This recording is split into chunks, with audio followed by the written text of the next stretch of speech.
Abri. Welcome to me channel. I am Purple's Perfect, and you're watching your cat plays. And today we won't be playing. It won't be such a long episode. It's about 20 minutes, and we are listening to some girl I found on YouTube talking about aliens and how they are not aliens, that they are really Nephilim. Yeah, I don't know anymore. It's also confusing to me. I'm just really playing Diablo 3, Reaper of Souls, and trying to figure out what or who are the Nephilim. And it's been a, mind-numbing journey so far.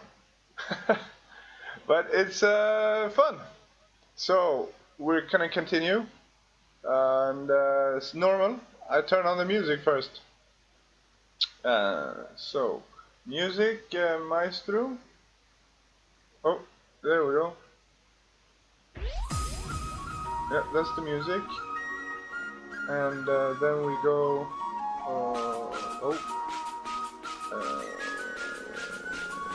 Yes, this is the talk.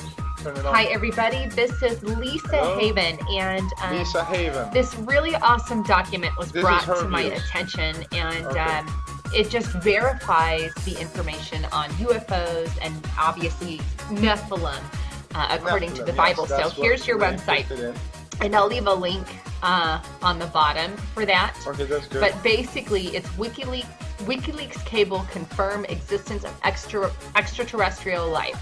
And in this entire document, I'm going to take you through a bunch of different sites that this links to. But basically, it's 100% proof that Nephilim exist, or UFO Nephilim exist. I'm not sure in it's one 100% of the same. So with that, proof, we're going to go ahead and read through the document.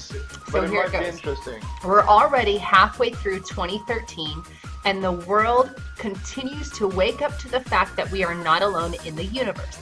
This year alone, we've seen a tremendous step forward regarding UFO disclosure. In early May, researchers, activists, political leaders, and high-ranking military agency personnel from around the world testified to the reality of UFO extraterrestrial phenomenon in front of several former U.S. members of Congress. To watch an interview with former 2008 presidential candidate and ex-congressman Mike Gravel, we're going to click here. So this is an interview. I want to click. Done by this man, former senator and presidential candidate Mike Gravel, and I'm going to show you the interview of which he talks about the UFO cover-up. Okay. Romulans. Joining me now is one of the legislators at that hearing, former senator and one-time presidential candidate, the one and only Mike Gravel, who represented the great state of Alaska for 22 years. Senator, welcome. What a pleasure it is to have you on Viewpoint. Thank you for having me. Thank you, sir. So let me start with the most obvious question. What got you involved in this particular hearing? Well, I was approached, first off, I'm like any other citizen who's well-read. I followed the UFO, the ET issues casually.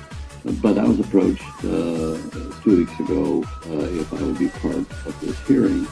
And I sort of blew it off because I didn't really understand what the hearing was about. I had other plans. But then another person who I had respect for briefed me more fully on what the hearing was about. And then I thought it would be an opportunity for me to spend 1 week in preparation before the hearing to become very knowledgeable about this subject, which is probably the most significant subject in our entire civilization, because it juxtaposes whether or not there's a force out there that we can identify with these sightings of saucers, you call them, whatever, and that force is observing the planet.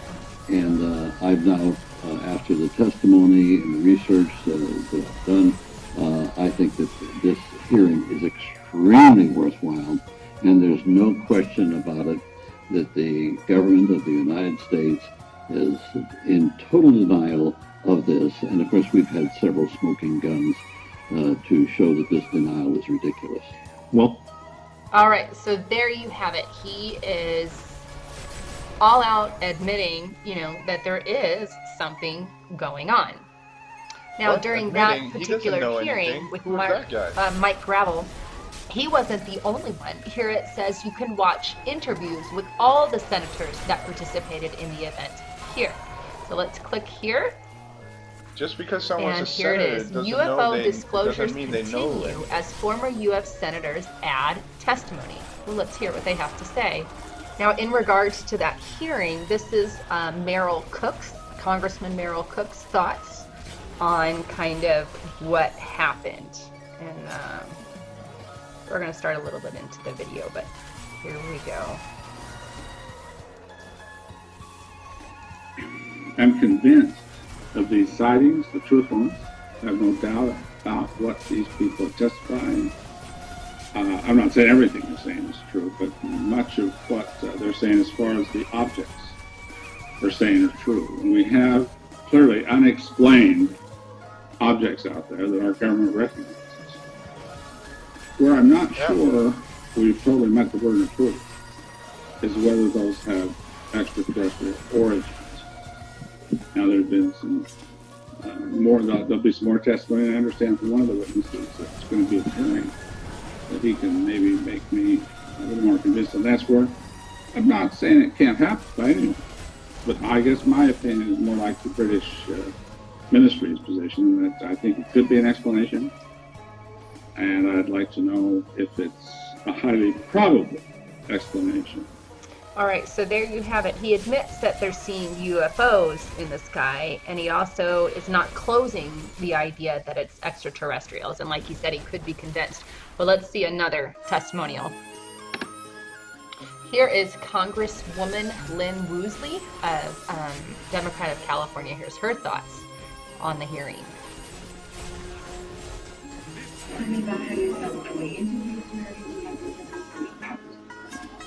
I came in feeling, knowing that in my heart of hearts that certainly we aren't the only intelligence in the universe. Great, you're not the only intelligence in the universe.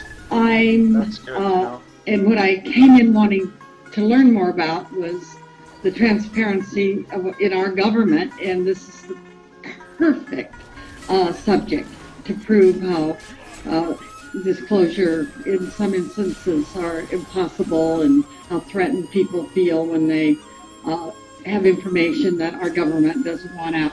And I find that appalling. I am just as convinced about that, and I want want our Congress to do something about it.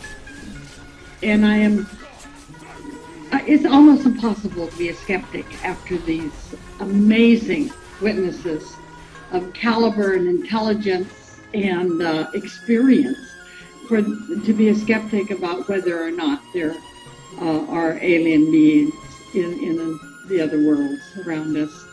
But I'm not a scientist. I can't say for sure, but I can say absolutely our government has to get out of this flat earth society stance and start working on what's going on in the universe.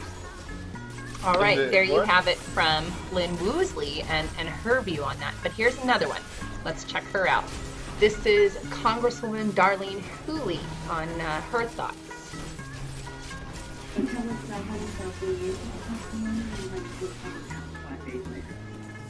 When I decided I would do this, I honestly knew very little about the whole topic.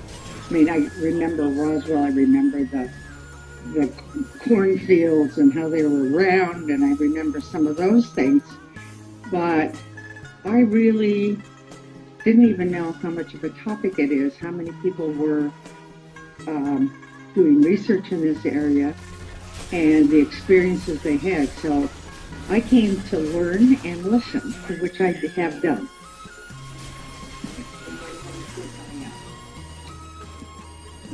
After listening, I will tell you, the people that have testified, I think, have great credibility.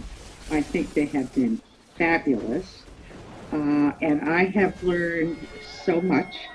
And I have, again, I think we're sort of naive to think in this huge universe that there are not other people or other planets that are highly functioning people that live on those planets. And so I have gotten a great lesson this week. All right, there she is in a roundabout way admitting. And here's our last one. And this is Congressman Carol Kirkpatrick. We've seen a lot of really interesting cases, a lot of history, a lot of current events trying to explain some unexplainable things. What has really resonated with you in the last 2 days? You know, I come to this as a neophyte, not at all versed on the issue as most people in the room are, and certainly our excellent professional testimony people who have brought information. So I'm here to learn. This is only the second day. When I was invited about a month ago, I did the research. I looked at the 1968 Congressional Report from the Science Committee, as well as other things, and brought me to this place. These 2 days of actual information and how it plays in our country and the world, it's something that I'm most excited about learning. And I know by Friday I'll be extra better at it. But I think the Congress has a role to play. I think we ought to mobilize countries across the world who are more into this, and I think we ought to educate Americans as to what it is and what it might become. Has anything really stuck in your head or frightened you at all? I'm not frightened. No, I'm not frightened. I'm concerned. I'm concerned by some of these men who've given their lives in the military and have been witnesses of some of this that we're studying this week, and then they have healthcare problems and can't get them taken care of. I'm concerned about that. As an appropriator for over 12 years in the Congress, those who give their lives to our country ought to be able to get the service of our country when they need it. And even with just the second day, has this made you think about trying to use your own past history of public service to try to get involved with this issue? I'm going to be definitely more involved in it as we go forward. I don't know what role yet, but I'm looking forward to working with it continually. So right there, she admitted too that they're having medical conditions that are basically Stop saying that they unexplainable. are, But that was at a admitting particular like they're keeping disclosure secrets. I don't think they're keeping secrets. that they These had. people don't know. Now this what they're document talking goes on about. to say not only was it information that you heard by high up officials like Mike Gravel and the like, but also explosive statements were made by NASA astronauts and professors. And we're going to click and watch some of those now. Okay, Brian O'Leary is one of the whistleblowers on UFO technology implications. And here is that speech. There is abundant evidence that we are being contacted, that civilizations have been visiting us No, for a I very missed long some time. legendary because they That closed the rift their early. appearance is bizarre from any kind of traditional materialistic Western point of view, that these visitors use the technologies of consciousness. They use toroids, they use co-rotating magnetic disks for their propulsion systems. That seems to be a common denominator of the UFO phenomenon, and how they can work, manipulate time and space locally so that they can have their own anti-gravity propulsion and their own field of energy that's isolated, gravitational field, electro-gravitational field that's different. All right, there you have it.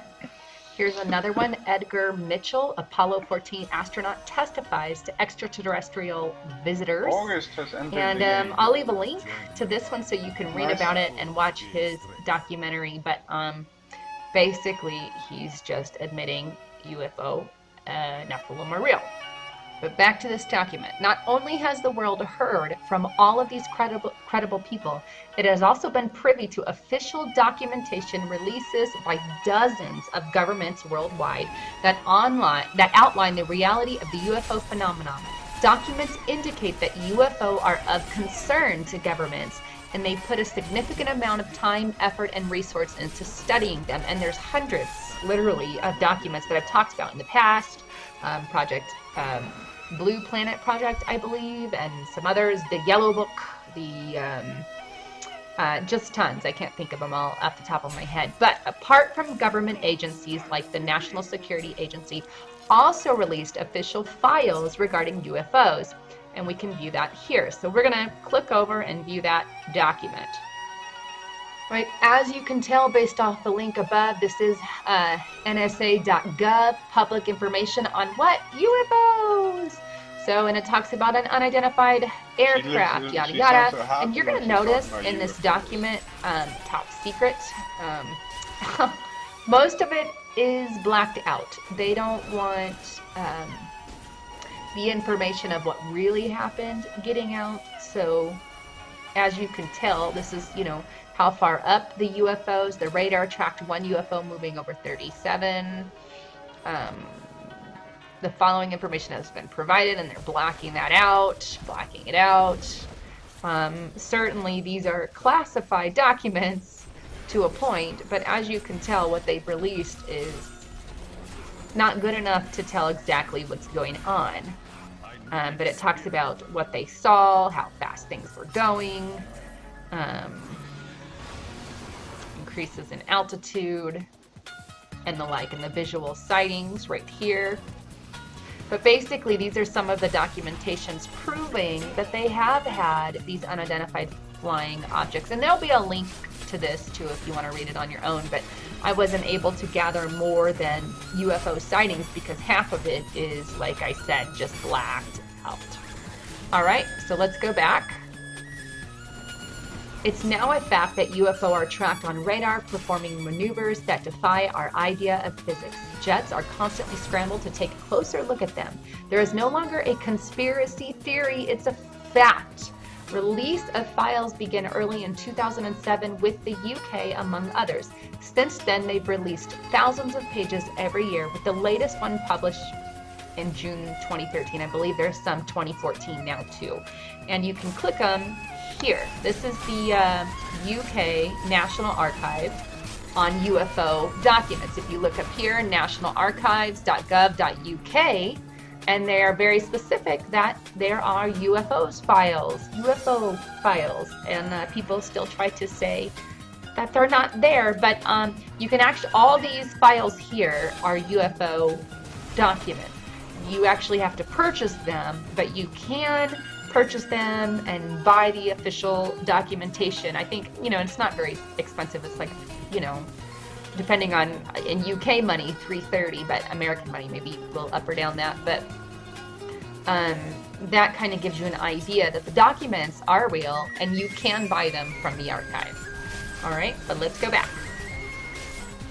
Now here is a quote from former CIA Director Roscoe Hellencoder, excuse me if I butchered that bit, in 1960. Behind the scenes, high-ranking Air Force officers are soberly concerned about UFOs, but through official secrecy and ridicule, many citizens are led to believe the unknown flying objects are nonsense. So here, they believe and admit that they're real, and but they're getting made fun of for it, basically. The UFO extraterrestrial phenomenon is extremely top secret. Access to these types of documentation and the deeper truth behind it is almost impossible. CIA directors, president, and other high-ranking officials barely have any access to these programs. That being said, all the information that's already out in the public domain is overwhelming. It makes you wonder how far down the rabbit hole the topic truly goes. As most of the world today already knows, WikiLeaks is an international online nonprofit organization that publishes secret information, news leaks, and classified material from anonymous sources. They've been a tremendous threat to the controlling elite for a number of years and have gained the attention of major mainstream media outlets worldwide. For the most part, these mainstream media outlets have bashed Assange, pointing to the idea that the release of classified documents is a threat to national security. That's not true. It's more like a threat to the truth that the elite are trying to cover up on a daily basis that would threaten their ability to control the human race. Now, off of one of WikiLeaks' cables, they're actually mentioned that they make reference to UFOs. And we're going to actually click on it. Here we are. And this is the cable link that WikiLeaks published about UFOs. And here is one of the leaks. In a platitude-ridden meeting, and I can't say, but this particular mayor said upcoming elections would be free and fair, that contributions to the Rogan Dam were voluntary, and that the losses suffered by the U.S. in Afghanistan were felt by Shaks as their own. He goes on. Here's the part that I want you to... He asserted the existence of life on other planets. On other planets. That's just evidence here. So he's, this a high-ranking ambassador is admitting life on other planets. Here's another one. On January 13th, ambassador called on the mayor and chairman of the upper house of parliament, that's him, at his parliamentary office. The mayor began the meeting. Hold on, there's a part in here. Oh.